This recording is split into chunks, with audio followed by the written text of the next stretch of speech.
নমস্কার, আপনারা দেখছেন আরোহী নিউজ বাংলা। আমি আপনাদের সঙ্গে ঐরিপা। হেলথ টিউনের এই পর্বে আপনাদেরকে স্বাগত। রাত, সেলিব্রেশন, বন্ধুদের ভিড়, হাসি মজা। একজন বলল, চল আজ একটু এনজয় করি। হাতে একটা ড্রিঙ্ক, আর একজন এগিয়ে দিল, এনে একটা সিগারেট খা। আপনি ভাবলেন একদিন করলে কিচ্ছু হবে না, কিন্তু সমস্যা এখানেই। এই একদিনই ধীরে ধীরে হয়ে যায় আপনার প্রত্যেক দিন। কিন্তু এই যে সিগারেট, অ্যালকোহল, এই বিষয় আজ আমরা কথা বলবো অ্যালকোহল আর সিগারেট নিয়ে, যা অনেকের কাছে লাইফস্টাইল, কিন্তু আসলে এটা কিন্তু একটা সাইলেন্ট ডেঞ্জার আপনার স্বাস্থ্যের জন্য। আচ্ছা, আমরা তো অ্যালকোহল নিয়ে একটু উইকেন্ড হলে আমাদের মনে হয় যে একটুখানি যাই বন্ধুদের সাথে একটু পার্টি করে আসি, কিন্তু এটা যে কতটা শরীরের জন্য খারাপ আপনারা কিন্তু জানেন না। অ্যালকোহল কি? ড্রিঙ্কস যেমন ধরুন বিয়ার, হুইস্কি, ওয়াইন, এতে থাকে ইথানল, ব্রেনের সেন্ট্রাল নার্ভাস সিস্টেম স্লো করে দেয় এটি। সিগারেট কি? টোব্যাকো বেসড একটা প্রোডাক্ট, এতে থাকে নিকোটিন, হাইলি অ্যাডিকটিভ। এই দুটোই আমাদের ব্রেনের রিভার্স সিস্টেম এটাকে ম্যানিপুলেট করে, যার ফলে আমরা বারবার এগুলোর দিকে টেনে যাই। সিগারেটের এই যে একটা প্রভাব আমাদের শরীরের উপরে পড়ছে, তার ফলে কি হচ্ছে জানেন আপনারা? Lung damage. সিগারেট, এই যে স্মোক, আমাদের কিন্তু গলার ওপরে একটা বড় এফেক্ট ফেলছে। তার লাংসে জমে সিগারেটের এই স্মোক আমাদের কিন্তু প্রত্যেকটা বডিতে এফেক্ট ফেলছে, এবং লাং ক্যান্সার অর্থাৎ ফুসফুসে ক্যান্সার, পালমোনারি ডিজিজ, প্রত্যেকটি আমাদের শরীরের জন্য এতটাই খারাপ। এই সব কিছু এনে দিচ্ছে এই সিগারেট। একজন স্মোকার ধীরে ধীরে তার নিজের শ্বাস নেওয়ার ক্ষমতা হারায়। এর ফলে heart disease, nicotine heart rate বাড়ায়, ব্লাড ভেসেলস ন্যারো করে দেয়, এবং এর ফলে যে রিস্ক কি হচ্ছে দেখুন: heart attack, stroke, immune system, আপনি উইক হয়ে যাচ্ছেন। ইমিউন সিস্টেম উইক হলে তো আপনি উইক হবেন, স্বাভাবিক সেটাই, কারণ ইমিউনিটি পাওয়ারের জোরেই আমরা প্রত্যেকদিন চলি, প্রত্যেকদিন আমাদের সকালে উঠতে ইচ্ছে করে, কাজ করতে ইচ্ছে করে। এবার যদি সেটাই না থাকে, তবে আপনি কি করে বাঁচবেন? ইনফেকশনের একটা বড় রিস্ক কিন্তু বেড়ে যাচ্ছে। এবার যদি অ্যাডিকশন সায়েন্সটা আমরা ধরি, নিকোটিন ডোপামিন রিলিজ। নিকোটিন কিন্তু আমাদের ডোপামিন রিলিজ করছে, অর্থাৎ ডোপামিন আমাদের কি করে? কোনো একটা ভালো বিষয় হলে, অর্থাৎ সিগারেটের নেশা বা অ্যালকোহলের নেশা, মনে হয় যে এখন একটু সিগারেট টানছি, এর ফলে আমার ব্রেনটা হয়তো ভালো কাজ করছে, একটু মাথাটা ঝিমঝিম করছে, একটু সিগারেট খেয়ে আসি।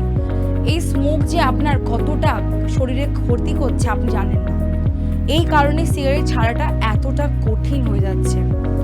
প্যাসিভ স্মোকিং, আপনি হয়তো খেলেন না, কিন্তু আপনার পরিবার বা আপনার বন্ধুদের মধ্যে কেউ খাচ্ছে, আপনি সেখানে আছেন। এবার সেটা যে আপনার কতটা ক্ষতি করছে আপনি ভাবতে পারছেন না। শিশুদের জন্য কিন্তু এটা আরও ডেঞ্জারাস। এবারে সে অ্যালকোহল, এর যে ডিপ হেলথ যে ইম্প্যাক্ট আমাদের ফেলছে, একটা বড় ইম্প্যাক্ট হচ্ছে liver damage. Liver alcohol breakdown করে। রিস্ক ফ্যাক্টরগুলো দেখুন: ফ্যাটি লিভার ডিজিজ, লিভার যে নষ্ট করে দিচ্ছে, লিভার ড্যামেজ, তা কিন্তু একবার হলে আর কিন্তু আপনি ঠিক করতে পারবেন না। ব্রেনের ওপরে একটা বড় এফেক্ট ফেলছে, আপনার আচরণ অর্থাৎ বিহেভিয়ারের উপরে কিন্তু যে প্রভাব, আপনার সারা দিনের একটা মুড নষ্ট করে দিচ্ছে বলতে পারেন। বিহেভিয়ার মানে কি? আমরা তো মুডটাকে ধরছি যে আজকে ভালো লাগছে না, একটু যাই একটুখানি হ্যাং আউট করে আসি। মেমোরি লস করে দিচ্ছে আপনার, প্রত্যেকটা একটা রিস্কে বিহেভিয়ারে আপনাদেরকে ফেলছে। অনেকে পরে রিগ্রেট করে, আমি এটা কেন করলাম। কিন্তু যদি আপনি ধরেন মেন্টাল হেলথের যে শর্ট টার্ম রিলিফ এবং long term anxiety, depression, body impact, weight gain, self disturbance এবং ইমিউনিটি কমে যাওয়া, অ্যাক্সিডেন্ট রিস্ক, প্রত্যেকটি আগে যা যা ঘটছে সব ভুলে যাবেন আপনি। অর্থাৎ এতটা এফেক্ট ফেলার পরেও আমাদের কেন এত টানে? ড্রাঙ্ক ড্রাইভিং, একটা বড় অ্যাক্সিডেন্ট আপনাদেরকে দিয়ে দিল, হয়ে গেল, এবার কি করবেন আপনি? Alcohol, cigarette, high risk combination, একটা প্রচুর ক্যান্সার রিস্ক অনেকটা বেশি, অর্গান ড্যামেজ, ভীষণ পরিমাণে তাড়াতাড়ি আমাদের নষ্ট করে দিচ্ছে অর্গানগুলোকে।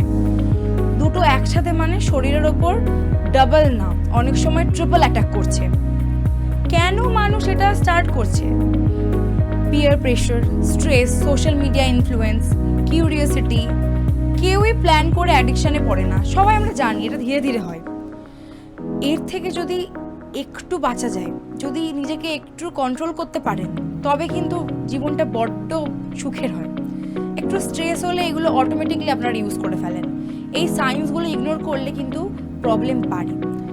হাউ টু কুইট, অর্থাৎ আপনি যদি এখান থেকে বেরোতে চান, রেগুলার একটু প্র্যাকটিস করুন যে এগুলো অ্যাভয়েড করি। আজকে ভালো লাগছে না, আজকে একদিন মনকে বলে দেখুন না, একটু ট্রিগার করে করুক না একটুখানি ব্রেনটা, যে আজকে থাক, আজকে খাবো না, আজকে একটু হেলদি, একটু একটা দিন যে যেদিনকে আপনার ইচ্ছে করছে যে আমি একটু ড্রিঙ্ক করি বা একটু সিগারেট নিই, তখন একটু মাইন্ডটাকে ডাইভার্ট করে দিন।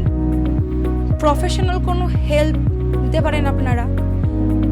ইমোশনাল, যদি কোনো জায়গাতে আপনার মনে হয় যে ইমোশনালি আপনি কানেক্ট হয়ে গেছেন, ইমোশনাল কথাটা কেন ব্যবহার করলাম, দেখুন একটা সিগারেট বা একটা ড্রিঙ্ক আপনার জন্য কতটা হার্মলেস মনে হতে পারে সেটা আপনি জানেন না, কিন্তু যদি আপনি এটাকে ভাবেন যে এটা খেলে আমার পরিবার আছে, আমি যদি এত তাড়াতাড়ি ক্যান্সারে পড়ি তাদের কি অবস্থা হবে, এই বিষয়গুলো কিন্তু আপনার ভাবা উচিত। এই যে 5-10 বছর ধরে আপনারা সিগারেট বা অ্যালকোহল নিচ্ছেন, এটাই আপনার শরীরে কিন্তু একটা বড় সমস্যা হয়ে যাচ্ছে। আপনার ফিউচার সব কিছু ডিপেন্ড করছে আপনার একটা ডিসিশনের ওপর।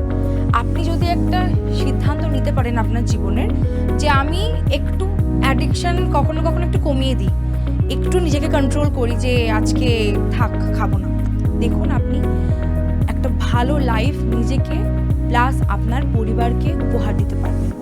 এবং শুধু পরিবার বা নিজেকে নয়, আপনি যদি বন্ধ করেন, আপনার আশেপাশে যে মানুষগুলো স্মোক করে না বা অ্যালকোহল খায় না, অনেক সময় কিন্তু তারাও দেখে না আজকে ওর খাচ্ছে একটু করি, তবে কিন্তু সেই প্রবলেমটা ওরাও ফেস করবে না। এই রকমই আপডেট পেতে আপনারা নজর রাখুন আরোহী নিউজ বাংলার এই চ্যানেলে।